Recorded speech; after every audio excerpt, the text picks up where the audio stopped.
ठीक है। देखिए सभी बच्चे सामने देखेंगे स्क्रीन पर। स्क्रीन सभी को अच्छे से दिखाई दे रही है ना? देखो हम क्या चीज़ पढ़ रहे हैं बच्चों, ये आप सभी को पता है कि हम क्लास नाइन्थ के लिए, क्लास नाइन्थ यानी कि कक्षा नाइन्थ के लिए विषय गणित यानी कि सब्जेक्ट मैथ्स, और उसके अंदर भी क्या ज्योमेट्री यानी कि ज्योमेट्री के कुछ महत्वपूर्ण कंसेप्ट पढ़ रहे हैं। ठीक है बच्चों? और ये सभी को पता है कि हमें क्या चीज़ नहीं करनी है, अपना माइक बंद रखना है, जो स्क्रीन पर हाथ का निशान बना हुआ है ये हमें नहीं दबाना है, और जो भी क्वेश्चन पूछा जाए वो आपको तीन बिंदुओं पर क्लिक करके एक्टिविटीज के अंदर पोल में देना है, और अगर आपको कुछ पूछना है तो वो आपको चैट सेक्शन में टाइप करके पूछ लेना है। ठीक है बच्चों? इतना सभी को पता है। देखो लास्ट क्लास में हमने क्या पढ़ा था, लास्ट क्लास में हमने टॉपिक स्टार्ट किया था। लास्ट क्लास से पहले हम एक और चीज पे आते हैं, हमने एक होमवर्क दिया था। चलो पहले उसी को डिस्कस कर लेते हैं। लास्ट क्लास में हमने एक होमवर्क दिया था, सभी बच्चे सामने देखेंगे। होमवर्क दिया गया था कि आपको एक त्रिभुज दिया गया था।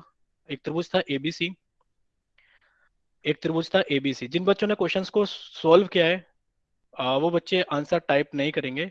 ठीक है? सिर्फ हमारे कहने के बाद ही वो टाइप करेंगे आंसर। पहले सभी का देख लेते हैं कितने बच्चों ने होमवर्क सोल्व किया था। देखो आपको एक त्रिभुज दिया गया था, त्रिभुज ए बी सी। और त्रिभुज ए बी सी में ए बी भुजा तो दी गई थी 7 सेंटीमीटर, और ए सी भुजा दी गई थी 25 सेंटीमीटर, यही दिया गया था। और आपसे पूछा गया था कि आप बीसी का माप बताइए, आप बीसी की लेंथ बताइए कितनी होगी, वो आपने एक्स मान ली। तो अब पहले बच्चे वो बताएंगे, सिर्फ वाई और एन टाइप करेंगे जितने बच्चों ने होमवर्क किया है। सिर्फ वाई और एन टाइप करेंगे कि सर हमने इस होमवर्क मतलब इस क्वेश्चन को होमवर्क में किया था। जल्दी से सभी बच्चे टाइप करेंगे। ठीक है खुशबू? ठीक है आरती? ठीक है दीपांशु? ठीक है वर्षा? यानी कि काफी सारे बच्चों ने होमवर्क, ठीक है ठीक है, यानी कि लगभग लगभग सभी बच्चों ने होमवर्क सॉल्व किया था। ठीक है अजय? ठीक है। रोहित ईसु? ठीक है। अब सभी बच्चे देखेंगे सामने, जब हम पूछेंगे आप उन्हीं चीजों का आंसर बताओगे। देखो आपसे एक्स का मान पूछा गया था, आपको यहाँ पर एक त्रिभुज के अंदर ये भी दिखाया गया था कि कोण बी कौन सा है, कोण बी एक 90 डिग्री का कोण है। तो सभी बच्चे जानते हैं, अब बताएंगे क्या सभी बच्चे जानते हैं? देखो कि 90 डिग्री के सामने वाली भुजा क्या होती है, जो 90 डिग्री के कोण के सामने वाली भुजा होती है वो कर्ण कहलाती है। यानी कि एसी भुजा क्या हो गई, कर्ण। बच्चे माइक बंद कर लो। यानी कि ये हो गई हमारे पास में एसी भुजा कर्ण। बाकी कर्ण के अलावा जो दो भुजाएं होती हैं वो क्या होती है हमारे पास में, एक आधार होती है और एक लंब। आपने एक को तो लंब मान लिया जिसको आपने ए बी कह दिया, और एक को आपने क्या मान लिया, आधार मान लिया जिसको आपने एक्स बोल दिया यानी कि बीसी बोल दिया है। और आप जानते हो कि जो हमारे पास में एक समकोण त्रिभुज होता है इसके अंदर पाइथागोरस प्रमेय लगती है, जिसको हम जानते हैं क्या, कि जो कर्ण का स्क्वायर होता है यानी कि जो एसी का स्क्वायर होता है वो ए बी का स्क्वायर यानी कि लंब का स्क्वायर प्लस आधार के स्क्वायर के बराबर होता है। अब कर्ण तो हमें दे रखा है इस बार 25 यानी कि 25 दे रखा है, हमने 25 लिख दिया। फिर हमें ए बी की वैल्यू भी दे रखी है 7, हमने 7 लिख दी। हमें बी सी पूछा गया था, हमने उसको एक्स मानकर एक्स लिख दिया। अभी सभी बच्चे चैट सेक्शन में टाइप करेंगे कि 25 का स्क्वायर कितना होता है। सभी बच्चे टाइप करेंगे कि 25 का स्क्वायर कितना होता है। सभी बच्चे टाइप करेंगे कि 25 का स्क्वायर कितना होता है, लास्ट क्लास में बताया था। ठीक है दीपांशु? ठीक है नेहा? ठीक है संजय? ठीक है खुशबू? ठीक है। यानी कि सभी को पता है कि 25 का स्क्वायर कितना होता है। 25 का स्क्वायर कितना हो गया, 625। आपने 25 का स्क्वायर यानी कि इसके नीचे लिख दिया आपने 625। ठीक है। 7 का स्क्वायर कितना होता है, सभी बच्चे टाइप करेंगे कि 7 का स्क्वायर कितना होता है। ठीक है नेहा? ठीक है दीपांशु? ठीक है सतपाल? ठीक है ठीक है, सभी बच्चों का आ गया कि 7 का स्क्वायर कितना होता है, 49। ठीक है। और आपसे एक्स स्क्वायर को आपको निकालना है। देखो आप क्या करोगे, इसको इधर लिख लेते हैं कि एक्स स्क्वायर का जो मान होगा वो कितना हो गया, 625 माइनस 49। जब आप 625 में 49 को घटा दोगे तो एक्स स्क्वायर का मान कितना आ जाएगा, 576। ठीक है? कि अब आपके पास में एक्स स्क्वायर का मान आ गया है 576। तो अब सभी बच्चे वो बताएंगे संख्या की कौन सी संख्या का स्क्वायर 576 होता है। क्वेश्चन उल्टा है इस बार, कि कौन सी संख्या का स्क्वायर 576 होता है। ठीक है नेहा? ठीक है, बाकी बच्चे बताएंगे कि कौन सी संख्या का स्क्वायर 576 होता है। कौन सी संख्या का स्क्वायर? ठीक है। ठीक है, सभी का आंसर आ गया है कि सर 24 का स्क्वायर 576 होता है। तो आप इसको ऐसे लिख सकते हो कि एक्स स्क्वायर बराबर 24 का स्क्वायर। एक्स स्क्वायर बराबर 24 का स्क्वायर। और आप दोनों तरफ क्या ले लोगे, वर्गमूल ले लोगे। दोनों तरफ वर्गमूल लेने पर एक्स का मान कितना आ जाएगा, 24 आ जाएगा। और हमारे पास में आंसर आ गया कि सर जो बीसी भुजा है वो कितनी हो गई हमारे पास में, 24। और सभी के पास में सेंटीमीटर लिखा था तो ये भी कितनी होगी, 24 सेंटीमीटर। तो सभी बच्चों का आंसर आ गया था 24 सेंटीमीटर। अब जल्दी से वाई टाइप करें और फिर हम आगे चलते हैं, कि अगर सभी का 24 आ गया था, किसी का कोई डाउट तो नहीं है ना इसके अंदर? ठीक है, यानी कि सभी का सोल्व हो गया था और सभी का आंसर आ गया है। ठीक है ठीक है ठीक है। अब हम चलते हैं आगे। लास्ट क्लास में हमने क्या पढ़ा था, हमने कॉन्ग्रुएंसी पढ़ा था यानी कि सर्वांग समता पढ़ा था। और इसमें भी सभी बच्चे भी टाइप करना बंद करेंगे, सामने स्क्रीन पे देखेंगे। एक बार थोड़ा सा इसके अंदर भी रिवीजन कराते हैं। देखो कॉन्ग्रुएंसी में हमने क्या क्या चीजें पढ़ी थी। कि कॉन्ग्रुएंसी क्या चीज होती है, कि अगर दो वस्तुएं उनकी आकृति भी समान हो और उनका आकार भी समान हो, यानी कि अगर दो ऑब्जेक्ट्स हमारे पास हैं, उनकी शेप और साइज दोनों ही बराबर है, तो वो कैसे कहलाते हैं, वो सर्वांग सम कहलाते हैं। कैसे कहलाते हैं वो दोनों वस्तुएं कहलाती हैं सर्वांग सम। अगर दो वस्तुएं जिनका आकार और आकृति दोनों बराबर हो तो वो क्या कहलाएंगी, सर्वांग सम कहलाएंगी। अब ये सर्वांग सम और सर्वांग समता में क्या डिफरेंस होता है, ये हमने लास्ट क्लास में पढ़ा था, कि अगर जैसे हमारा हाथ है, जो उल्टा हाथ है वो सीधे हाथ के सर्वांग सम है, क्योंकि इनकी आकृति एक जैसी है और इनका आकार भी बराबर होता है। ठीक है, ये तो हो गया सर्वांग सम क्या चीज होती है। अब हम पढ़ेंगे सर्वांग समता, यानी कि कुछ संबंध होता है, यानी कि दो वस्तुओं के अंदर कुछ संबंध होता है, यानी कि उनके सर्वांग सम होने का जो संबंध होता है, जो सर्वांग सम होने का जो संबंध होता है, वो सर्वांग समता कहलाती है। ये हमने लास्ट क्लास में पढ़ा था। और हमने सर्वांग समता का साइन भी सीखा था, कि जो चिन्ह होता है सर्वांग समता का कौन सा होता है, कि ये वाला चिन्ह जो होता है, यानी कि इक्वल टू के ऊपर आपने एक तिरछी सी लाइन लगा दी है, ये वाला चिन्ह किसका होता है, सर्वांग समता का चिन्ह होता है। तो अब हम हमारा जो सिलेबस है, यानी कि हम जो कॉन्ग्रुएंसी पढ़ते हैं, यानी कि जो सर्वांग समता पढ़ते हैं, वो त्रिभुजों में ही पढ़ते हैं। किसमें पढ़ते हैं, त्रिभुजों में, यानी कि त्रिभुजों की सर्वांग समता। आप कभी भी नहीं पढ़ोगे आयत के बारे में, कि आयत की सर्वांग समता या फिर चतुर्भुज की सर्वांग समता, ये सब चीजें आप नहीं पढ़ोगे। सिर्फ आप किसमें पढ़ते हो इन सब चीजों को, त्रिभुजों के बारे में ही पढ़ते हो। सर्वांग समता को किसके अंदर पढ़ते हो, त्रिभुजों के अंदर। आपको स्क्रीन पे दो त्रिभुज दिखाए गए हैं, यानी कि एक त्रिभुज है एबीसी और एक त्रिभुज आपके पास में पी क्यू आर। एक त्रिभुज आपके पास में पी क्यू आर। आप देखोगे कि जो एबीसी त्रिभुज की भुजा ए बी है, बच्चे माइक बंद करो, वो इस त्रिभुज पी क्यू आर की भुजा, देखो अगर आप ये हरकतें करोगे तो हमें क्लास से निकालना पड़ेगा। और इतना कोई बड़ा काम नहीं है बच्चे को ऑब्जर्व करना कि कौन बच्चा ये सारे काम कर रहा है, ठीक है। बस ये होता है कि इन सब चीजों में टाइम जाता है, और हम नहीं चाहते कि टाइम थोड़ा सा भी खराब हो बच्चों का। ठीक है, तो बच्चे बस कोशिश क्या करो कि आप ये सारी चीजें ना करा करो। आप अच्छे बच्चे हो, बड़े बच्चे हो, समझदार हो, ये सारी चीजें छोटे बच्चे करते तो अच्छा लगता है। ठीक है। हाँ, देखिए सामने, कि अगर त्रिभुज एबीसी है और त्रिभुज पी क्यू आर है, तो आपने देखा जो एबी की भुजा एबी है, त्रिभुज एबीसी की जो भुजा एबी, सर मेरे को आवाज नहीं आ रही सर, मैं काट के क्लास कर। ठीक है, जो त्रिभुज एबीसी की भुजा एबी है, ठीक है, ठीक है, वो पी क्यू आर त्रिभुज के पी क्यू भुजा के बराबर है। आप फिर देखोगे कि जो भुजा बीसी है, जो भुजा बीसी है, वो भुजा क्यू आर के बराबर है। और जो भुजा हमारे पास में एसी है, वो भुजा किसके बराबर है, वो भुजा पी आर के बराबर है। ठीक है, तो यानी कि आप देख रहे हो कि दो त्रिभुज एक जैसे दिख रहे हैं और इनकी सभी भुजा क्या है, आपस में बराबर है। यानी कि ए बी भुजा किसके बराबर है, आप कहोगे सर ए बी जो भुजा है वो ये वाली भुजा पी क्यू के बराबर है, और जो हमारे पास में बीसी भुजा है वो क्यू आर के बराबर है, और जो एसी भुजा है वो पी आर के बराबर है। तो आप कह दोगे कि दोनों त्रिभुज क्या हो गए, दोनों त्रिभुज सर्वांग सम हो गए। दोनों त्रिभुज क्या हो गए, एक दूसरे के सर्वांग सम हो गए हैं। तो आपको बच्चे एक चीज याद रखनी है, जब दोनों त्रिभुज एक दूसरे के सर्वांग सम हो जाते हैं, जब दो त्रिभुज एक दूसरे के सर्वांग सम हो जाते हैं, कि ये त्रिभुज एबीसी त्रिभुज पी क्यू आर के सर्वांग सम हो गया है, आपने यहाँ पर पी क्यू आर बना लिया, कि त्रिभुज एबीसी त्रिभुज पी क्यू आर के सर्वांग सम हो गया है, पी क्यू आर। तो इस नाम का बहुत महत्वपूर्ण होता है, यानी कि इस नाम का बहुत महत्व होता है, कि यहाँ पर त्रिभुज एबीसी लिखा है और यहाँ पर त्रिभुज पी क्यू आर लिखा है, और त्रिभुज एबीसी त्रिभुज पी क्यू आर के सर्वांग सम है।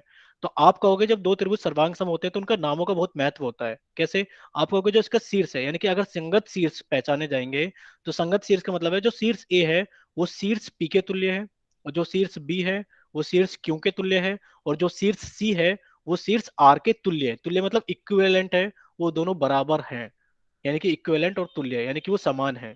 ठीक है, इसी तरीके से अगर आप भुजाओं को देखोगे, यानी कि अगर दो त्रिभुज त्रिभुज एबीसी और त्रिभुज पी क्यू आर क्या हो गए हैं, कोंग्रेंट, यानी कि वो अगर हमारे पास में क्या हो गए हैं, सर्वांग सम हो गए हैं, तो उनकी जो संगत भुजाएं होंगी, कौन सी भुजा, आपने एक बार तो लिया भुजा ए बी, तो आपने यहाँ पे भुजा लिया पी क्यू, यानी कि जो भुजा ए बी होगी वो भुजा पी क्यू के संगत भुजा होगी, यानी कि तुल्य होगी या समान होगी। फिर आपने कहा भुजा बी सी, तो भुजा क्यू आर के क्या होगी, तुल्य होगी। और अगर आप देखोगे, ये सारी चीजें हम हटा देते हैं, अगर आप देखोगे ब्लू कलर से, जो भुजा एसी होगी वो भुजा पी आर के होगी। यानी कि आप एक चीज देख रहे हो, कि जैसा आप त्रिभुज एबीसी में से ले रहे हो, पहला ले रहे हो तो इधर से भी पहला ले रहे हो, अगर पहला और दूसरा ले रहे हो तो इधर से भी पहला दूसरा ले रहे हो। यानी कि जो संगत भुजाएं होंगी, आपको पता है दो शीर्ष से मिलकर एक भुजा बनती है, तो अगर आपने इधर दोनों को शीर्ष ए बी शीर्ष लिया है, दोनों पहले लिए हैं, तो इधर भी आप दोनों पहले ही लोगे पी क्यू। अगर आपने भुजा बीसी बनाने के लिए दोनों लास्ट वाले लिए, दूसरा और तीसरा शीर्ष लिया है, तो यहाँ पर भी आप दूसरा और तीसरा ही लोगे। और अगर आपको भुजा एसी बनाने के लिए पहला और तीसरा शीर्ष लेना पड़ रहा है, तो इधर भी आप भुजा पीआर बनाने के लिए पहला और तीसरा ले गए। यानी कि ये क्या हो गई, संगत भुजाएं, कोरस्पोंडिंग साइड्स कहलाती हैं, संगत भुजाएं कहलाती हैं। और ये कैसी होती हैं, इक्विवेलेंट होती हैं, यानी कि तुल्य होती हैं। इसी तरीके से अगर त्रिभुज एबीसी, त्रिभुज पी क्यू आर के क्या हो गया है, वो सर्वांग सम यानी कि कॉन्ग्रेंट हो गया है। तो उनके जो संगत कोण होंगे, कौन से कोण संगत कहलाएंगे, आप कहोगे सर पहले लिखा है कोण ए, तो इधर लिखा है पहले कोण पी, यानी कि कोण ए और कोण पी एक दूसरे के क्या होंगे, तुल्य होंगे, यानी कि समान होंगे। कोण बी कोण क्यू के और कोण सी कोण आर के इक्विवेलेंट होंगे, तुल्य होंगे या संगत कोण होंगे। इतना समझ में आ गया आपको कि जब दो त्रिभुज हमारे पास में होते हैं, तो अगर मान लो त्रिभुज एबीसी है और ये किसके कॉन्ग्रेंट है, ये त्रिभुज पी क्यू आर के कॉन्ग्रेंट है, तो आप अच्छे से समझ जाइए, अगर ये त्रिभुज पी क्यू आर के कॉन्ग्रेंट है, तो इनके जो कोरस्पोंडिंग पार्ट यानी कि जो संगत पार्ट होंगे वो कैसे होंगे, तुल्य होंगे। यानी कि आप कह सकते हैं इनके संगत पार्ट क्या है, आप कहोगे जो शीर्ष ए है वो शीर्ष पी के तुल्य है, जो शीर्ष क्यू बी है वो क्यू के तुल्य है, और जो शीर्ष सी है वो आर के तुल्य है। इसी तरीके से आप भुजा पर आ जाओगे, ये ए भी भुजा पी क्यू के। बच्चे माइक बंद कर लो, बच्चे अब हमें नाम ही बताना पड़ेगा तभी माइक बंद करोगे, ठीक है। तो बीसी भुजा किसके तुल्य होगी, आप कहोगे जो बीसी भुजा होगी वो क्यू आर के तुल्य होगी। ठीक है बच्चों, इसी तरीके से कोण ए कोण पी के, कोण बी कोण क्यू के, और कोण सी कोण आर के तुल्य होंगे। ये हमने लास्ट क्लास में पढ़ा था। जल्दी से एक रिकॉल टेस्ट आपके सामने आ गया है, तो अब आपको क्या करना है कि जल्दी से चैट सेक्शन आपको रोका जाता है, और जल्दी से आप सभी बच्चों को क्या करना है, इस क्वेश्चन का आंसर पोल के अंदर करना है। ठीक है बच्चों, जल्दी से जाइए, जितना हमने अभी पढ़ा है वही रिकॉल टेस्ट है जो लास्ट क्लास में पढ़ा था, और हमने अभी आपको सारा रिवाइज करा दिया है। तो ज्यादा से ज्यादा बच्चे इस क्वेश्चन को पोल में सॉल्व करना, और सभी का आंसर ज्यादातर बच्चों का सही आना चाहिए, जल्दी से। देखो, यदि त्रिभुज एम एन ओ वो सर्वांग सम है त्रिभुज पी क्यू आर के, यदि त्रिभुज एम एन ओ सर्वांग सम है त्रिभुज पी क्यू आर के, तो भुजा ओएम के संगत भुजा कौन सी है, तो भुजा ओएम के संगत भुजा कौन सी है, यानी कि आपको कोरस्पोंडिंग साइड पहचानना है कौन सी होगी। ठीक है, ठीक है, बहुत आसान क्वेश्चन है, और अभी सिर्फ बहुत कम बच्चों ने वोट करा है। तो जल्दी से जाइए, देखो आपके पास में 15 सेकंड है, क्योंकि इतना ही 15 ही सेकंड का क्वेश्चन है, सिर्फ पढ़ना है और सब बच्चे तर्जुमन तो पहचान कर जाएंगे। दियो।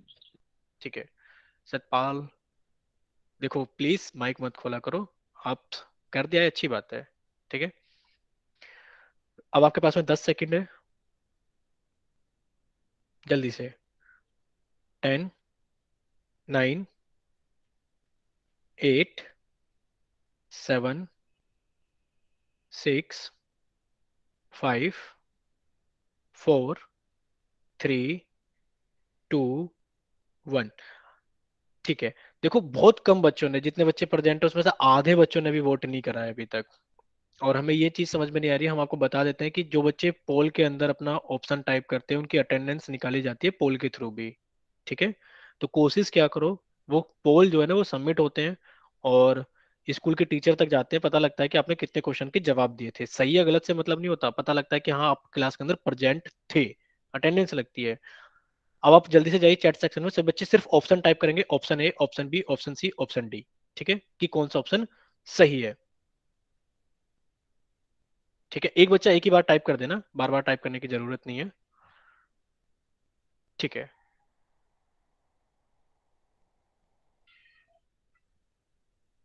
ठीक है, यानी कि अब बच्चे रिपीट करने लगे हैं। ठीक है बच्चों, अब आप रिपीट कर रहे हो, तो अब आप जल्दी से सामने देखेंगे स्क्रीन पर, यानी कि सभी बच्चे जितना कर सकते थे वो बच्चे अपना कमेंट सेक्शन में टाइप कर चुके हैं। सभी बच्चे सामने देखेंगे स्क्रीन पर। देखो, एक त्रिभुज है, सामने लिखते हैं हम, देखिए त्रिभुज एम एन ओ सर्वांग सम है त्रिभुज पी क्यू आर के। पूछा गया है कि ओएम के संगत भुजा कौन सी होगी, ओएम के संगत भुजा कौन सी होगी। अभी हमने बताया था कि संगत पार्ट कैसे निकालते हैं। अगर आपको कोरस्पोंडिंग साइड निकालना है, कोरस्पोंडिंग एंगल यानी कि संगत कोण निकालना है, संगत भुजा निकालनी है, या फिर संगत शीर्ष निकालना है, तो जैसा आप सीधे हाथ की तरफ लोगे या उल्टे हाथ की तरफ, वैसे ही आप सीधे हाथ की तरफ भी लोगे। आपसे पूछा गया ओएम, तो आपने कहा ओएम कैसे बनाए, अगर इसको 1 2 3 लिख दें, तो आपने कहा तीसरे और पहले, यानी कि इन वाले सीड्स को मिलकर लेकर के आपने ओएम भुजा बनाई है। तो आपने लिख दिया तीसरा, और पहला शीर्ष लेकर आपने ओ एम भुजा बनाई है। तो इधर से भी आप क्या लोगे, आप इधर से भी पहला और तीसरा, यानी कि आपने कहा 1 2 3, आपने कहा 3 और 1 को लेकर हमने आरपी भुजा बनाई है। क्या बनाई है, आरपी भुजा। यानी कि जो ओ एम होगी वो किसके बराबर होगी, आरपी के बराबर होगी, क्योंकि जो संगत भुजा होती है वो ऐसे ही निकाली जाती है। ठीक है, तो ओएम के संगत भुजा कौन सी हो गई, ओएम के संगत भुजा आरपी, यानी कि ऑप्शन क्या हो गया, डी। ठीक है बच्चों, देखते हैं इसका सही आंसर क्या है, डी ऑप्शन आरपी। इतना सभी को, कोई बात नहीं, कोई बात नहीं, जिनका गलत हो गया था, बट जिनका भी गलत हो गया है उनका एक तो नाम बड़ा अजीब है, शोकांत नाम है, शोकांत पावर। तो आप क्या करो, आपको अभी समझ में आ गया, आप जल्दी से वाई टाइप करो अगर आपको समझ में आ गया, अगर अभी भी डाउट है तो आप एन टाइप कीजिए। और देखो कितनी अच्छी बात है कि इनको, इनका गलत हो गया था फिर भी इन्होंने माइक ओपन करके नहीं बताया, इन्होंने सिर्फ लिखा है कि उनका गलत हो गया था। ठीक है, तो हमें भी इसी तरीके से क्या करना है, चीजों को अपनाना है, जो बच्चे अच्छे हैं उनके लिए बोलना पड़ता है। इनका गलत हो गया था तब भी इन्होंने लिखा है कि मेरा गलत हो गया था, इन्होंने माइक ओपन करके नहीं बोला है बाकियों की तरह। ठीक है बच्चे, अभी आपको इनको समझ में भी आ गया, इन्होंने वाई भी टाइप कर दिया है कि इनको समझ में आ गया है। ठीक है बच्चे, तो अब आगे चलते हैं। ठीक है, यानी कि हमने पढ़ा था एसएस क्राइटेरिया, प्रतिबंध त्रिभुजों की सर्वांग समता में, हमने एसएस प्रतिबंध पढ़ा था लास्ट क्लास में।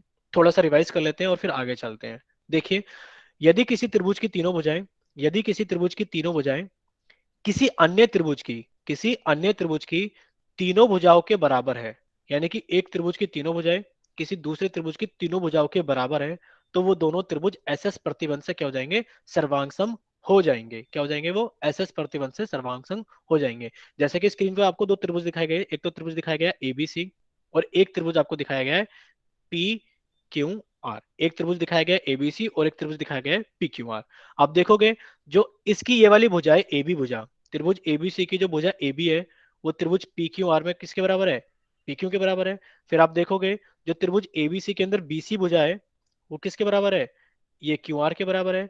और जो त्रिभुज एबीसी के अंदर कौन सी भुजा है, एसी भुजा है, वो किसके बराबर है, वो पी आर के बराबर है। आपने कहा दो त्रिभुज है, कौन कौन से त्रिभुज है, आपने कहा एक तो त्रिभुज एबीसी है, और एक सर त्रिभुज, लिख लीजिए। एक त्रिभुज पी क्यू आर है। एक सेकंड बच्चे, क्या बोल रहे थे आप,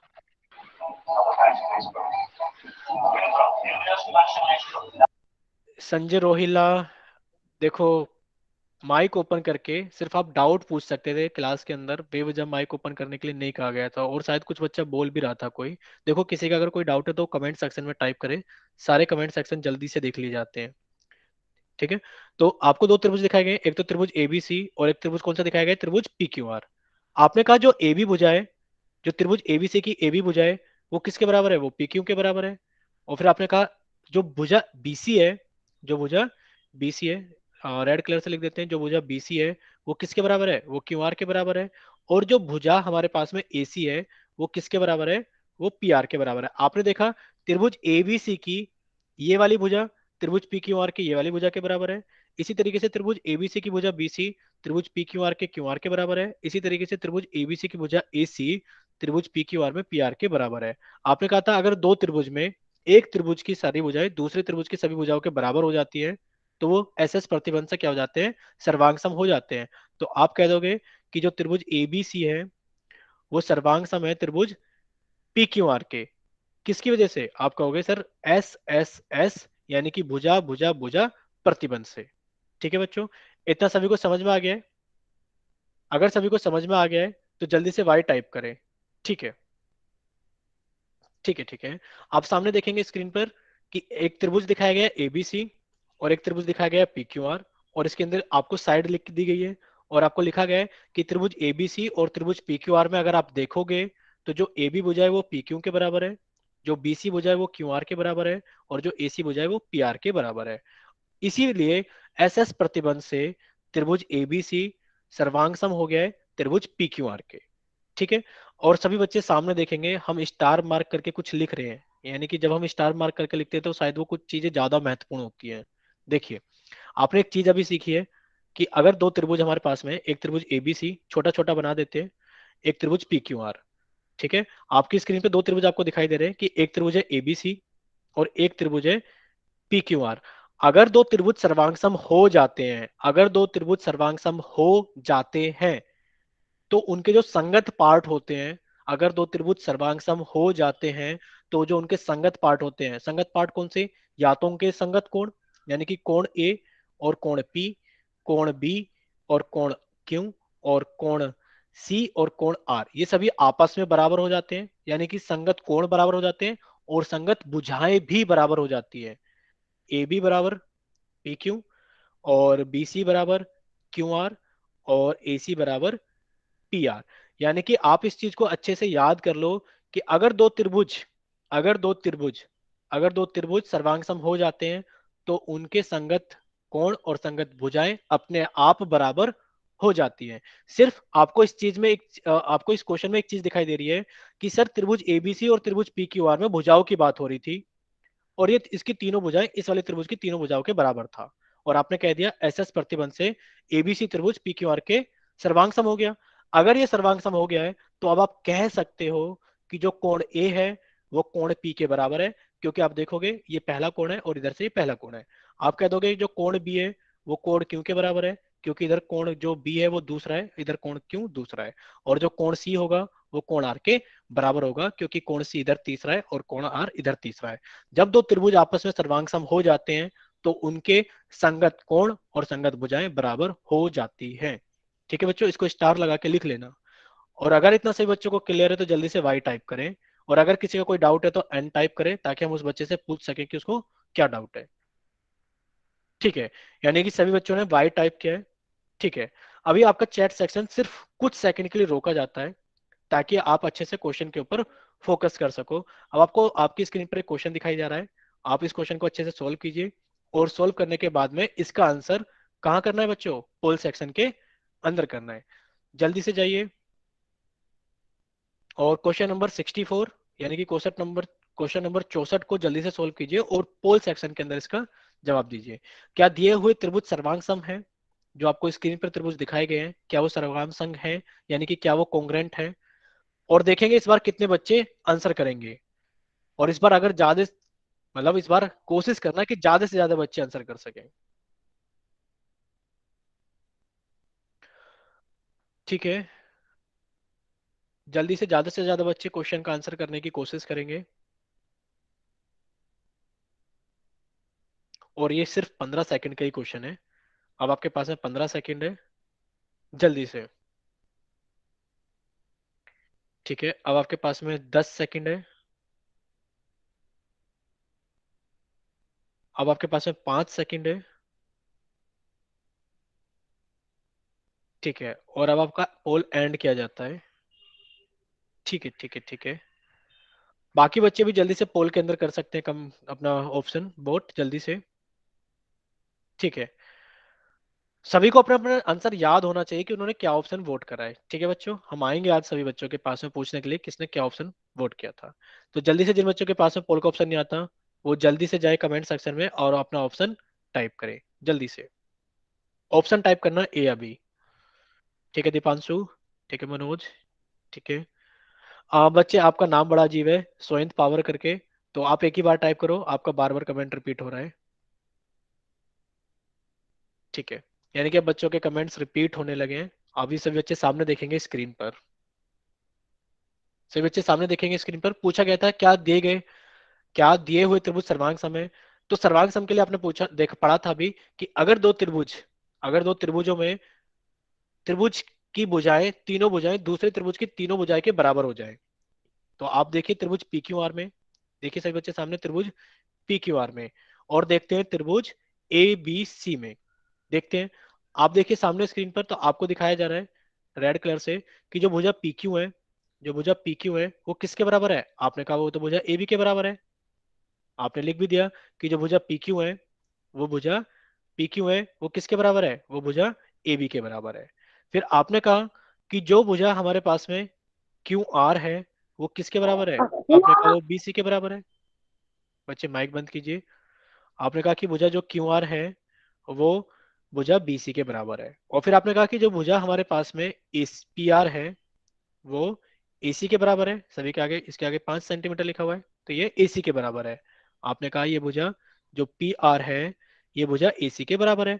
और अगर त्रिभुज पी क्यू आर की तीनों भुजाएं, पहली भुजा दूसरी भुजा तीसरी भुजा, त्रिभुज एबीसी की तीनों भुजाओं के बराबर है, तो आप कह दोगे जो त्रिभुज पी क्यू आर है वो सर्वांग सम है त्रिभुज ए बी सी के।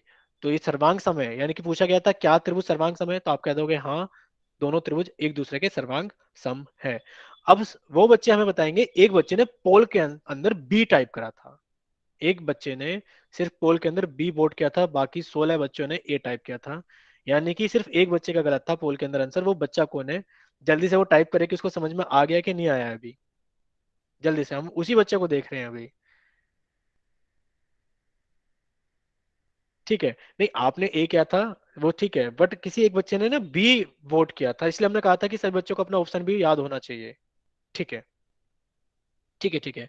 तो अभी आपका चैट सेक्शन बंद किया जाता है और आपको स्क्रीन पर फिर से क्वेश्चन दिखाया जाएगा, और आपको वो क्वेश्चन अच्छे से सोल्व करना है। ठीक है बच्चों, तो जल्दी से जाइए और आप इस क्वेश्चन का आंसर पोल के अंदर वोट करिए। और क्वेश्चन नंबर 65 है, तो 65 के अंदर आपको पोल करना है। सभी बच्चे जाएंगे और क्वेश्चन नंबर 65 में दिया गया है, यदि त्रिभुज एबीसी तथा त्रिभुज पीक्यूआर सर्वांग सम है, यानी कि त्रिभुज एबीसी और त्रिभुज पीक्यूआर सर्वांग सम है, तो बीसी की लंबाई क्या होगी? आपको हमने बताया था कि जब दो त्रिभुज सर्वांग सम हो जाते हैं तो उनकी संगत भुजाएं बराबर हो जाती हैं और उनके संगत कोण बराबर हो जाते हैं। बताया था ना? तो आपको उसी चीज का इसके अंदर इस्तेमाल करना है कि त्रिभुज एबीसी तथा त्रिभुज पीक्यूआर सर्वांग सम है। तो आप पहले नाम की तरफ ध्यान देना, और नाम में से भी फिर संगत पार्ट कैसे निकालते हैं, उस चीज के ऊपर फोकस करना, उस चीज के ऊपर ध्यान देना कि संगत पार्ट कैसे निकालते हैं। ठीक है, और जल्दी से टाइप कीजिए, आपके पास में 20 सेकंड है।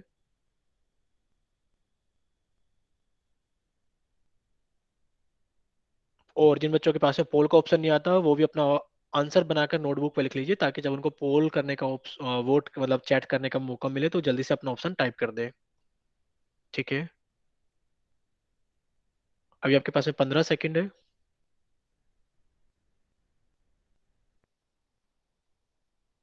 ठीक है, अब आपके पास में 10 सेकंड है।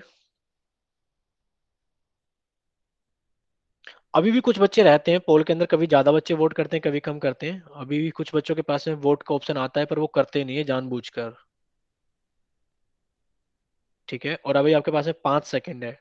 और जिन बच्चों के पास में पोल का ऑप्शन आता है वो प्लीज पोल में ही वोट किया करें, उससे आपकी अटेंडेंस निकाली जाती है कि बच्चा क्लास के अंदर कितना अलर्ट था, कि जब उससे क्वेश्चन पूछा गया तो उसने जवाब दिया था कि नहीं दिया था। ठीक है, यानी कि अब आपके पास में चैट सेक्शन ओपन किया जाता है, और जल्दी से बच्चे जाकर के चैट सेक्शन के अंदर अपना ऑप्शन टाइप करेंगे कि ए बी सी या डी। ठीक है बच्चों, जल्दी से।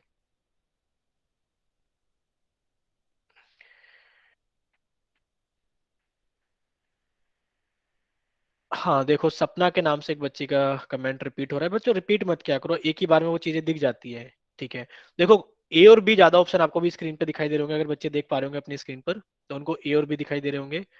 अगर नहीं देख पा रहे होंगे तो कोई बात नहीं, यानी कि ज्यादातर बच्चों ने ए और बी, यानी कि उन्होंने दो ऑप्शन निकाले हैं। अब देखते हैं कि इसका सही आंसर क्या है, सभी बच्चे सामने देखेंगे स्क्रीन पर। देखिए, दिए गए त्रिभुज, यानी कि यदि त्रिभुज एबीसी, यानी कि आपको दिया गया है कि त्रिभुज एबीसी, इधर लिख देते हैं नीचे कि त्रिभुज ए बी सी तथा त्रिभुज पी क्यू आर सर्वांग समय, तो आपने कहा ये सर्वांग समय किसके? त्रिभुज पी क्यू आर के। तो सभी बच्चे आप बताइए कि अगर त्रिभुज एबीसी सर्वांग समय त्रिभुज पी क्यू आर के, तो हमने बताया था कि इनके संगत कोण भी बराबर होंगे और इनकी संगत भुजाएं भी बराबर होंगी। तो संगत कोण कौन से हो जाएंगे? तो संगत कोण हो जाएंगे कि आपको कहोगे सर कोण ए, तो कोण पी के बराबर होगा, कोण बी कोण क्यू के बराबर होगा, और कोण सी कोण आर के बराबर हो गया। ये तो हो गई संगत कोण की बात, लेकिन पर इनकी संगत भुजाएं भी बराबर होंगी। भुजाएं कैसे बनती हैं? भुजाएं दो शीर्ष को लेकर बनती है। पहले आपने ए बी शीर्ष को लिया, तो आपने कहा कि भुजा ए बी किसके बराबर होगी? भुजा पी क्यू के बराबर होगी। फिर आपने कहा दूसरा शीर्ष लेते हैं, दूसरा तीसरा, तो आपने कहा जो भुजा बी सी होगी वो किसके बराबर होगी? भुजा क्यू आर के बराबर होगी। और फिर आपने पहला और तीसरा शीर्ष लिया, तो आपने कहा कि जो भुजा ए सी होगी वो भुजा पी आर के बराबर होगी। अब पूछते हैं, देखते हैं क्या चीज पूछी गई है। आपसे पूछी गई है बीसी की लंबाई बताइए कितनी होगी, तो आपने कहा जो बीसी की लंबाई होगी वो क्यू आर के बराबर होगी। जो बीसी की लंबाई होगी वो क्यू आर के बराबर होगी, क्योंकि जो बीसी भुजा है वो किसके बराबर है? वो बीसी भुजा क्यू आर के बराबर है। तो आप देखिए क्यू आर कितनी है, आप देखोगे जो क्यू आर है वो कितनी है हमारे पास में? 8 सेंटीमीटर। तो आप कह दोगे कि अगर क्यू आर 8 सेंटीमीटर है तो हमारे पास में बीसी भी कितनी होगी? 8 सेंटीमीटर होगी। ठीक है बच्चों, तो बीसी का मान कितना आ गया? 8 सेंटीमीटर, यानी कि ऑप्शन बी क्या हो गया, सही हो गया है। तो सभी बच्चे बताएंगे कि सभी ने, जिन्होंने बी टाइप किया था उनके लिए तो अच्छी बात है, लेकिन कुछ बच्चों ने ए भी टाइप किया था। तो जिन बच्चों ने ए ऑप्शन 5 सेंटीमीटर टाइप किया था, उनको समझ में आ गया है ना कि इसका आंसर बी यानी कि 8 सेंटीमीटर क्यों होगा। ठीक है, यानी कि जिन बच्चों का ठीक था वो तो ठीक है, उनको तो समझ में आ गया, बट जिनका गलत था वो बच्चे जल्दी से वाई टाइप करके बताएंगे कि सर हमने ए लिखा था, पर अब हमें समझ में आ गया कि इसका आंसर बी होगा, 8 सेंटीमीटर। ठीक है। दीपांशु, आपका अभी भी एन टाइप किया है आपने। दीपांशु, आपको समझ में नहीं आया दीपांशु, जल्दी से माइक ओपन करके बताइए एक बार। सर एक बार दोबारा समझा दो। ठीक है ठीक है। नीतीश, अब आपको समझ में आ गया है ना, नीतीश कुमार मौर्य।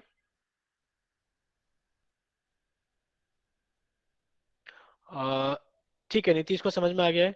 और जो बच्चा अजय है, अजय जिनका नाम धर्मेंद्र भी है साथ में, वो भी बताएंगे एक बार उनको समझ में आया कि नहीं आया है। सर अभी नहीं, एक बार फिर समझा दो। ठीक है, एक बार फिर से समझाते हैं, सामने सभी बच्चे सामने देखेंगे। देखो, हमने आपको बताया था स्टार्टिंग में ही, अगर आपको याद है तो अच्छी बात है, और अगर याद नहीं है तो आप फिर से स्टार बिंदु लगा के लिख लीजिए। हमने कहा था कि जब हम स्टार लगा के लिखते हैं तो वो महत्वपूर्ण चीजें होती हैं, उनको समझ जाया करो अच्छे से। तो हमने स्टार बिंदु लगाकर पहले भी लिखा था, क्या लिखा था, कि अगर दो त्रिभुज सर्वांगसम होते हैं, अगर दो त्रिभुज सर्वांगसम होते हैं, तो इन्होंने दे ही दिया है कि जो त्रिभुज एबीसी है वो त्रिभुज पी क्यू आर के सर्वांग है। यानी कि उन्होंने कह दिया है कि जो त्रिभुज एबीसी है, जो त्रिभुज एबीसी है वो सर्वांग सम है त्रिभुज पी क्यू आर के। और हमने कहा था कि अगर दोनों त्रिभुज सर्वांग सम होते हैं, अगर दो त्रिभुज सर्वांग सम होते हैं, तो उनके संगत कोण और संगत भुजाएं अपने आप बराबर हो जाती है। संगत कोण यानी कि आप कहोगे कि दोनों त्रिभुज सर्वांग सम है, तो इनके संगत कोण यानी कि आपने कहा कोण ए इक्वल्स टू कोण बी, सॉरी कोण ए इक्वल्स टू कोण पी, संगत कोण, ये पहला कोण ए है, इधर से पहला कोण पी है। फिर आपने कहा कोण बी इज इक्वल्स टू कोण क्यू, क्योंकि कोण बी यहां पर दूसरा है और कोण बी इधर दूसरा है। फिर आपने कहा कोण सी इक्वल्स टू कोण आर। इतना समझ में आया आपको दोनों को। ठीक है। यस देखो, सर। पी क्यू के बराबर एसी गिवन नहीं है, पी क्यू के बराबर, हाँ पी क्यू के बराबर तो एसी गिवन है, लेकिन और आपसे बीसी की लंबाई पूछी गई थी। ठीक है। तो इतना सभी को समझ में आ गया कि जब दो त्रिभुज आपस में सर्वांग सम होते हैं तो उनके संगत कोण बराबर होते हैं, और साथ में उनकी संगत भुजाएं। संगत भुजाएं कौन सी भुजा, आप कहोगे सर जो ए बी भुजा होगी वो पी क्यू के बराबर होगी। जो भुजा बीसी होगी, बीसी कैसे, सर इस बार हम लास्ट के दोनों यानी कि दूसरा और तीसरा शीर्ष ले रहे हैं, तो इधर से भी दूसरा और तीसरा शीर्ष लेंगे, कि जो बीसी भुजा होगी, जो बीसी भुजा होगी वो भुजा क्यू आर के बराबर होगी। और जो एसी भुजा होगी, पहला और तीसरा शीर्ष, वो पहला और तीसरा यानी कि पी आर भुजा के बराबर होगा। ठीक है। तो आप कह दोगे कि जो बीसी भुजा है वो किसके बराबर है, वो क्यू आर के बराबर है। आप कह दोगे कि जो बीसी भुजा है वो क्यू आर के बराबर है, और अगर क्यू आर 8 सेंटीमीटर है, देखो स्क्रीन पर आपको क्यू आर 8 सेंटीमीटर दिखाया गया है, तो आप कह दोगे कि बीसी भी कितना हो गया है हमारे पास में, 8 सेंटीमीटर हो गया है। आप बताओ जल्दी से दीपांशु और जल्दी से बताएंगे दीपांशु और अजय कि उनको अब समझ में आया कि नहीं आया है? ठीक है, बाकी जल्दी से बताएंगे। अजय, ठीक है, दोनों को समझ में आ गया। अब चलते हैं आगे। आपका कमेंट सेक्शन फिर से कुछ सेकंड के लिए रोका जाता है, और आपको स्क्रीन पर एक क्वेश्चन दिखाया जाएगा, और वो क्वेश्चन आपको सोल्व करना है अच्छे से। ठीक है वर्षा? ठीक है। और ये क्वेश्चन आपको सोल्व करना है अच्छे से, क्वेश्चन नंबर 66, और आपको पता है आंसर कहाँ करना है, पोल सेक्शन के अंदर करना है। और जितने बच्चे अच्छे से पोल करेंगे पोल सेक्शन के अंदर, उनकी अटेंडेंस उतनी अच्छे से निकाली जाएगी कि बच्चा क्लास के अंदर प्रेजेंट था, यानी कि वो क्वेश्चंस के अंदर भाग ले रहा था। ठीक है। तो आपके पास में स्क्रीन पर दिखाया गया है, एस एस प्रतिबंध से कौन सा युग्म सर्वांग सम है। एस एस प्रतिबंध से कौन सा युग्म सर्वांग सम है, यानी कि which pair is congruent as per S S criteria. तो आपको चार दिखाए गए हैं, चार में से आपको ढूंढना है कि क्या पहला दूसरे के जैसा है, यानी कि क्या पहला दूसरे के सर्वांग समय, या फिर पहला तीसरे के सर्वांग समय, या फिर पहला चौथे के सर्वांग समय। इस तरीके से आपको कुछ ऑप्शन दिए गए हैं, तो आपको देखना है कि कौन सा त्रिभुज, कौन से त्रिभुज के सर्वांग समय। ठीक है, आपके पास में 20 सेकंड दे दिए जाते हैं। काफी होंगे, चलो 25 सेकंड दे दिए जाते हैं कि आपके पास में 25 सेकंड है। अच्छे से सोचकर, ये नहीं कि बस जग गया और वोट कराए, अच्छे से सोचकर सोल्व कर कर जब आपको वोट करना है। ठीक है। और अपना ऑप्शन भी याद रखना है कि उन्होंने पोल के अंदर कौन सा ऑप्शन डाला है, क्योंकि हम उन बच्चों के पास में फिर से आएंगे जो बच्चे क्वेश्चंस को गलत करेंगे, उनका नाम लेकर पूछेंगे कि समझ में आया उनको या नहीं आया उनको।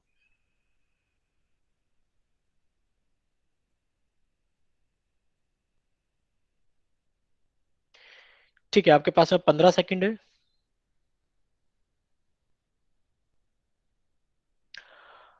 अब आपके पास में 10 सेकंड है।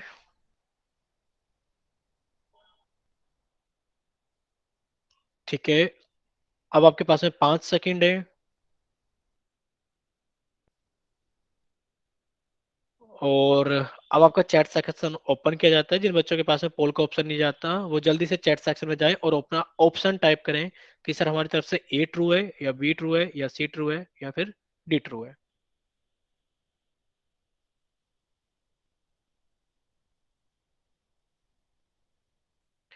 ठीक है, यानी कि अब बच्चे सामने देखेंगे स्क्रीन पर। ठीक है, यानी कि देखो सभी के अलग अलग ऑप्शन आए हैं, आपको स्क्रीन पर दिखाई दे रहे होंगे बच्चों। और अगर नहीं दिखाई दे रहे तो हमारी स्क्रीन पर सभी के ऑप्शन दिखाई दे रहे हैं। किसी बच्चे ने ए भी दिया है, बी भी दिया है, सी भी दिया है, डी भी दिया है। ऐसे कैसे हो सकता है कि एक ही क्वेश्चन के ए ऑप्शन भी सही हो, बी ऑप्शन भी सही हो, सी ऑप्शन भी सही हो और डी ऑप्शन भी सही हो। ठीक है लक्ष्मण, आपका आंसर आ गया है कि आपका ए। ठीक है। ठीक है, सामने देखेंगे सभी बच्चे स्क्रीन पर। देखिए आपको यहाँ पर चार त्रिभुज दिखाए गए हैं। एक त्रिभुज दिखाया गया है ए बी सी, एक त्रिभुज दिखाया गया है पी क्यू आर, एक त्रिभुज दिखाया गया डी ई एफ और एक त्रिभुज दिखाया गया एल एम एन। और पूछा गया है कि इसका नाम दे दिया गया था पहला त्रिभुज, दूसरा त्रिभुज, तीसरा त्रिभुज और चौथा त्रिभुज। और पूछा गया था बताओ कि कौन से त्रिभुज के युग्म, यानी कि कौन सा पेयर इनका कॉन्ग्रुएंट है। ठीक है। अच्छा एक चीज देखते हैं सबसे पहले, हमें मोटा मोटा दिखाई दे रहा है कहीं पर क्या चीज, कि अगर आप देखोगे कि तीसरे और चौथे में यहाँ 3.5 और यहाँ 3.5 एकदम अचानक से दिख जाएगा सभी को। यानी कि तीसरे चौथे के अंदर हम देख सकते हैं, देखा तो यहाँ 3 है, यहाँ 3 है। यानी कि दो साइड तो इनकी बराबर है, दो भुजाएं तो बराबर है। लेकिन जो तीसरी भुजा है, यहाँ 3.4, यहाँ 3.2, यानी कि अभी तक जितनी मेहनत करी थी वो खराब हो गई। तीसरा और चौथा युग्म क्या है, तीसरा और चौथा युग्म हमारा कॉन्ग्रुएंट नहीं है। ठीक है, यानी कि एक ऑप्शन तो आपका हट गया, डी ऑप्शन। जिस बच्चे ने डी टाइप करा था उसको समझ में आ गया कि तीसरा और चौथा क्या नहीं है, तीसरा और चौथा सर्वांग सम नहीं है, क्योंकि एक भुजा जो डीई है वो इस भुजा के बराबर नहीं है।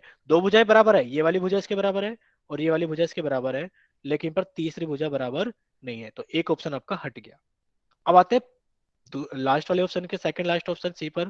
पहला और तीसरा, पहले और तीसरे में अगर आप देखोगे, पहले और तीसरे में अगर आप देखोगे, ये पहला है और ये तीसरा, इनमें तो कोई मेल नहीं है दूर दूर तक भी, इनमें तो कोई मेल ही नहीं है दूर दूर तक।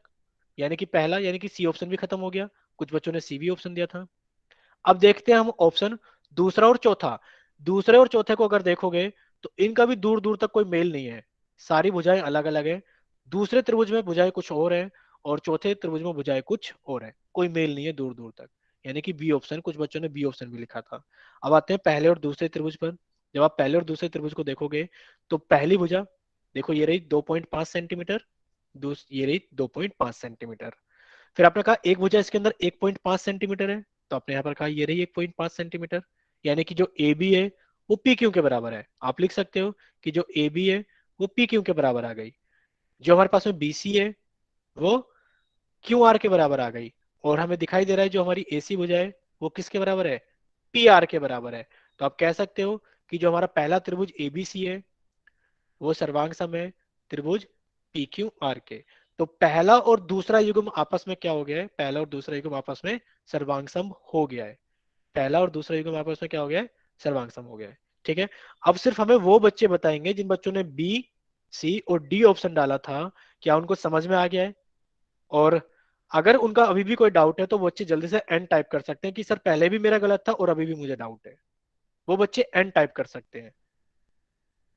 ठीक है, यानी कि सभी को समझ में आ गया है। अगर सभी को समझ में आ गया है तो जल्दी से वाई टाइप करो ताकि हम नेक्स्ट क्वेश्चन की तरफ चल सके। ठीक है, देखते हैं इसका सही आंसर क्या है। स्क्रीन पर सही आंसर आपको दिखाई दे रहा है स्क्रीन पर कि इसका पहला ऑप्शन सही है। ठीक है, अभी सभी बच्चों का चैट सेक्शन कुछ समय के लिए रोका जाता है और सभी बच्चों को पहले ही अलर्ट किया जाता है, यानी कि पहले ही एक चेतावनी दी जाती है कि सामने स्क्रीन पे जो क्वेश्चन आने वाला है वो थोड़ा अच्छा क्वेश्चन आएगा, यानी कि आपको उसके अंदर टाइम लगाना है और टाइम लगाने के बाद में अच्छे से मेहनत करके अच्छे से सोच समझ के आपको आंसर करना है। ठीक है, अगर चेतावनी दी जा रही है तो उसको हल्के में मत लेना।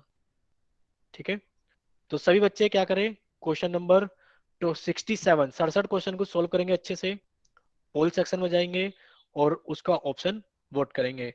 और अच्छे से ही मतलब है चेतावनी दी जा रही है कि अच्छा क्वेश्चन है और ये मान के चलो कि आपको बहुत सारी चीजें सिखाएगा ये क्वेश्चन।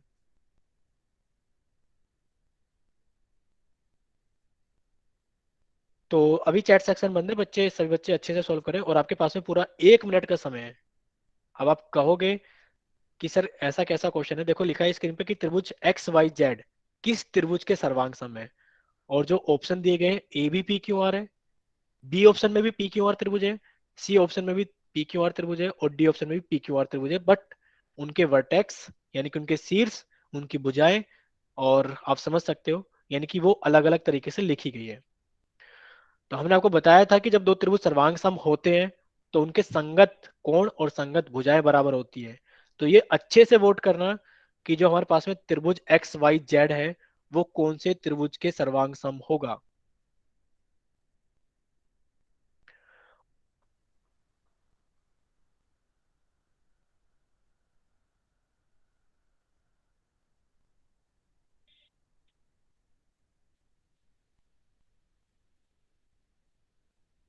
ठीक है, यानी कि अब बच्चों के आंसर आने लगे हैं। तो अब हम काउंट डाउन शुरू कर सकते हैं कि अब बच्चे आंसर करने लगे हैं, यानी कि बच्चे सॉल्व कर रहे हैं। ठीक है, अब आपके पास में कितने से स्टार्ट करें, 30 सेकंड है, 30 से स्टार्ट करते हैं। अब आपके पास में 30 सेकंड है। 10। नहीं नहीं नहीं नहीं, इतना नहीं। अब आपके पास में 25 यानी कि 25 सेकंड है।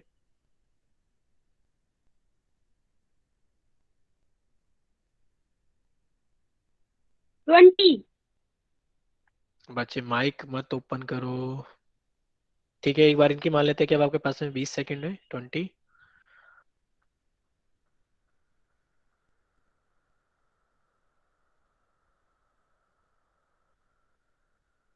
अब आपके पास में 15 सेकंड है।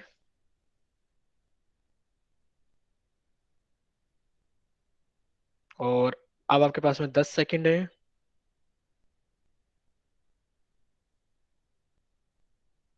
5 सेकंड है।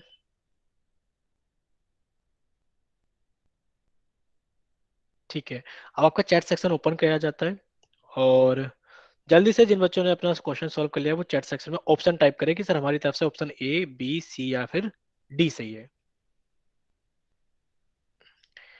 ठीक है, ज्यादातर अरे ये दीपांशु एफ कौन सा ऑप्शन आ गया इस बार। कोई बच्चा एस लिख के भेज रहा है, कोई एफ लिख के भेज रहा है। गलती से दब गया। ठीक है ठीक है ठीक है, हमें लगा ये ऑप्शन कहाँ से आ गए इस बार। ठीक है, तो अब सभी बच्चे सामने देखेंगे स्क्रीन पर। तो एक बार इस क्वेश्चन को अच्छे से देख लेते हैं कि इस क्वेश्चन के अंदर क्या चीज थी। ठीक है ठीक है ठीक है, कुछ बच्चों से गलती से कुछ और ऑप्शंस दब गए थे। ठीक है वर्षा। ठीक है, देखते हैं इस त्रिभुज के अंदर हमने पहले कहा था, चेतावनी भी दी थी कि अच्छा क्वेश्चन है। अब बच्चों के अंदर कंफ्यूजन क्या हुई कि सर ये भी तो पी क्यू आर त्रिभुज है और अगर देखा जाए तो ये भी पी क्यू आर त्रिभुज है, ये भी पी क्यू आर त्रिभुज है और ये भी पी क्यू आर त्रिभुज है। हाँ ये पी क्यू आर त्रिभुज है, लेकिन पर इसके आपको पता है कि जब दो त्रिभुज सर्वांग सम होते हैं, जब दो त्रिभुज सर्वांग सम होते हैं, जब दो त्रिभुज सर्वांग सम होते हैं तो उनके संगत भुजा और संगत कोण भी बराबर होते हैं। ठीक है, अब हम देखते हैं कि इनकी संगत कोण और संगत भुजाएं कैसे देखते हैं। ठीक है, बहुत अच्छा क्वेश्चन है, बहुत सारी चीजें सीखने को मिलेंगे। एक त्रिभुज हमें दिया गया है, स्क्रीन पर देखेंगे सभी बच्चे, हम यहाँ पर लिख रहे हैं ऊपर की तरफ लाल पेन से, क्योंकि लाल पेन से अलग ही दिख जाता है लिखा हुआ।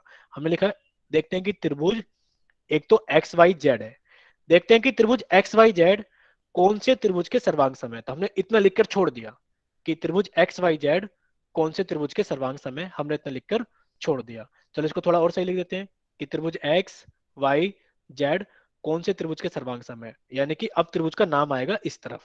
ठीक है, अब हम क्या चीज देखते हैं, हम एक चीज देखते हैं कि सर देखते हैं कि कौन सी भुजा किसके बराबर है। आप कहोगे जो एक्स वाई भुजा है 5 सेंटीमीटर, यहाँ पर 5 सेंटीमीटर पी क्यू है। तो आपने लिखा जो एक्स वाई है वो इधर पी क्यू के बराबर है। ठीक है बच्चों, ठीक है। फिर आपने कहा इधर जो सर हमें यहाँ पर दिखाई दे रही है x Z 8 centimetre, x Z 8 centimetre. अब एक्स जेड हमें यहाँ दिख रही है एक 8 सेंटीमीटर, कौन सी दिख रही है? वो तो हमें क्यू आर दिख रही है। वो कौन सी दिख रही है हमें? Q R. यानी कि जो 8 सेंटीमीटर दिख रही है वो हमें क्यू आर दिख रही है। अब आपने यहाँ पर लिख दिया कि सर जो हमें यहाँ पर एक्स जेड दिख रही है 8 सेंटीमीटर, वो हमें यहाँ पर क्यू आर दिख रही है। कौन सी दिख रही है? क्यू आर दिख रही है। और जो आपको यहाँ 6 सेंटीमीटर वाई जेड दिख रही है, जो आपको यहाँ 6 सेंटीमीटर वाई जेड दिख रही है, वो आपको 6 सेंटीमीटर पी आर दिख रही है। कौन सी दिख रही है? P R. तो आपने लिखा कि सर जो हमें वाई जेड दिख रही है वो किसके बराबर दिख रही है? वाई जेड 6 सेंटीमीटर, वो हमें पी आर के बराबर दिख रही है। यानी कि अगर आप देखोगे तो जो एक्स वाई भुजा है वो पी क्यू के बराबर है। तो पहले ऑप्शन में अगर देखा जाए तो जो एक्स वाई पहले दो शीर्ष हैं तो यहाँ पी क्यू तो सही बैठ रहा है। अगली वाई जेड, क्या वाई जेड पी आर के बराबर बैठ रही है? आप देखो, वाई जेड यहाँ दूसरा और तीसरा है, और यहाँ वाई जेड पी आर ना होकर के क्यू आर है। यानी कि पहला ऑप्शन तो आपका गलत हो गया। हो गया कि नहीं हो गया? आप खुद बताओ भाई। आप ऐसे समझो कि त्रिभुज ए बी सी, सॉरी त्रिभुज एक्स वाई जेड, त्रिभुज एक्स वाई जेड सर्वांग सम है त्रिभुज किसके? यानी कि आपने कहा जो यहाँ पर एक्स वाई भुजा है, कितनी थी एक्स वाई भुजा? एक्स वाई भुजा थी 5 सेंटीमीटर, तो वो यहाँ पर पी क्यू थी। यानी कि आप कह दोगे या तो ट्रायंगल बनेगा पी क्यू आर, या फिर जो पी क्यू है उसको हम क्यू पी भी तो लिख सकते हैं कि क्यू पी आर।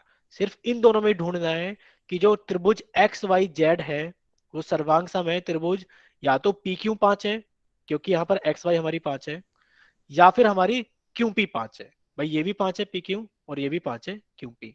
तो बस हमें ये देख लेना है कि कौन सा त्रिभुज सही बैठेगा, पी क्यू आर बैठेगा या फिर क्यू पी आर बैठेगा। फिर आपने कहा सर जो भुजा वाई जेड है, वाई जेड कितनी है? 6। तो क्या भुजा 6 कौन सी है? क्यू आर 6 है? नहीं सर, ये तो गलत हो गया, क्योंकि क्यू आर तो 8 है। क्या भुजा पी आर 6 है? आप कहोगे सर यस भुजा पी आर 6 है। यानी कि जो एक्स वाई का मान है वो क्यू पी के बराबर है, और जो वाई जेड का मान है वो पी आर के बराबर है। और इसी तरीके से एक्स जेड, एक्स जेड क्या हमारे क्यू आर के बराबर है? आप कहोगे यस सर एक्स जेड हमारे क्यू आर के बराबर है। यानी कि जो त्रिभुज एक्स वाई जेड हो गया, जो त्रिभुज एक्स वाई जेड हो गया, वो किसके सर्वांग सम हो गया? कि त्रिभुज एक्स वाई जेड सर्वांग सम हो गया है त्रिभुज क्यू पी आर के। हो गया कि नहीं हो गया है? यानी कि पहले सभी बच्चे टाइप करके हमें बताएंगे कि उनको समझ में आ गया है कि नहीं आया है। यानी कि क्यू पी आर हमारा सही आंसर है, और Q P R option D है। तो पहले सभी बच्चे बताएं। अगर किसी का कोई डाउट है तो वो एन टाइप करे, और अगर सभी को क्लियर है तो वो वाई टाइप करे। हम इसी से चीज समझ जाएंगे। ठीक है, यानी कि किसी का कोई डाउट नहीं है। ठीक है, फिर भी हम एक बार रिपीट कर देते हैं। ठीक है, ठीक है। यानी कि सभी को समझ में आ गया है, पर फिर भी हम एक बार रिपीट कर देते हैं कि जब भी आपसे कोई ऐसा क्वेश्चन पूछा जाए, से बच्चे सामने देखेंगे, जब भी आपसे कोई ऐसा क्वेश्चन पूछा जाए कि त्रिभुज एक्स वाई जेड किसके सर्वांग सम है, तो आप कह दोगे कि जो त्रिभुज एक्स वाई जेड है वो सर्वांग सम है त्रिभुज। अब आगे नाम निकालेंगे। आपने यहां भुजा देखी एक्स वाई, कितनी एक्स वाई? आपने कहा सर एक्स वाई है 5। तो जल्दी से जाओ 5 को ढूंढने के लिए। आपने देखा कि 5 कहां पर है? आपने कहा सर 5 पी क्यू है, या तो 5 पी क्यू है या फिर 5 क्यू पी भी है। यानी कि 5 कौन है? क्यू पी भी है। अब त्रिभुज कौन सा है? या तो एक्स वाई जेड के सामने या तो पी क्यू आर बनेगा या फिर क्यू पी आर बनेगा। बस आप क्या करो, अगला पार्ट यानी कि वाई जेड को क्या कर लो, वाई जेड की तुलना कर लो कि वाई जेड कितना है? 6। अब वाई जेड या तो क्यू आर के बराबर होना चाहिए, क्यू आर तो 8 है, यानी कि ये तो गलत हो गया। तो वाई जेड 6 है और वो आरपी के बराबर है, सॉरी पी आर के बराबर है। तो आप कह दोगे कि जो त्रिभुज एक्स वाई जेड है वो किसके सर्वांग सम है? वो क्यू पी आर के सर्वांग सम है। यानी कि आप दोनों ऑप्शन लेके चलोगे कि त्रिभुज एक्स वाई जेड सर्वांग सम है कौन से? दोनों ऑप्शन कि त्रिभुज या तो आपने लिया पी क्यू आर या फिर आपने लिया त्रिभुज क्यू पी आर। और फिर आप उनके क्या कर लो, कोरेस्पॉन्डिंग पार्ट को यानी कि संगत पार्ट को मिला के देख लो, जिसमें सही बैठ जाए वही आप नाम ले लेना। ठीक है बच्चों? ठीक है। ठीक है नीरज, आपका गलत था बट आपको समझ में आ गया है। मनोज के नाम से बताएंगे, जिनका नाम मनोज राम है, उनको समझ में आया है कि नहीं आया है? मनोज, ठीक है समझ में आ गया है। ठीक है, इसी क्वेश्चन को हम 2 मिनट और देते हैं। इसके अंदर एक ट्रिक भी यूज होती है, सभी बच्चे सामने देखेंगे। इसके अंदर एक ट्रिक भी यूज होती है कि हम कैसे त्रिभुज के नाम निकाल सकते हैं। ठीक है, रणधीर, वर्षा भी समझ में नहीं आया आपको शायद? अगर नहीं समझ में आया तो जल्दी से आप एक बार एन टाइप करो, वरना वर्षा। अगर समझ में आ गया तो वाई टाइप करना, अगर समझ में नहीं आया तो आप एन टाइप करना वर्षा। रणधीर सिंह के अ, ठीक है, यानी कि आपको समझ में नहीं आया। आपने दोनों टाइप कर दिया, एन भी टाइप कर दिया, वाई भी टाइप कर दिया। आप फिर से टाइप करो कि समझ में आ गया है तो वाई टाइप करो, और अगर समझ में नहीं आया है तो एन टाइप करो। ठीक है ठीक है ठीक है, यानी कि सभी को समझ में आ गया है। देखो इसके अंदर एक ट्रिक भी होती है, यानी कि ट्रिक।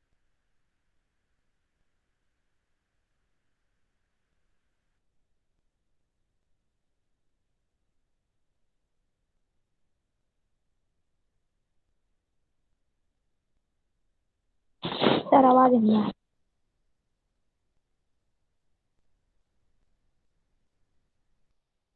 Hello hello. सर आवाज नहीं आ रही।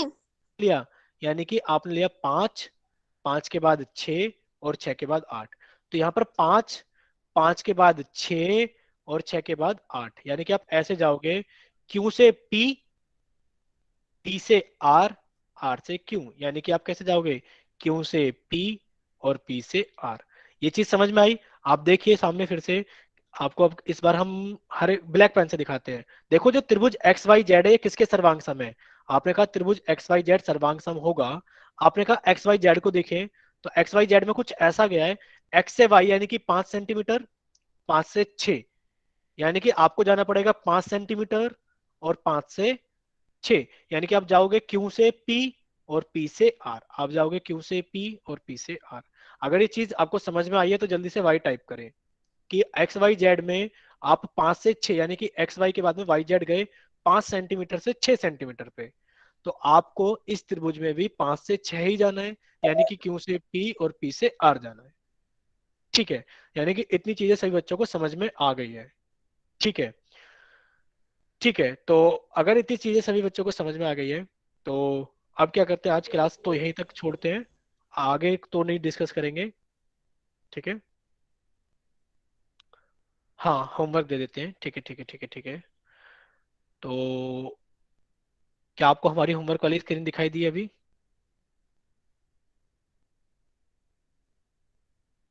No sir.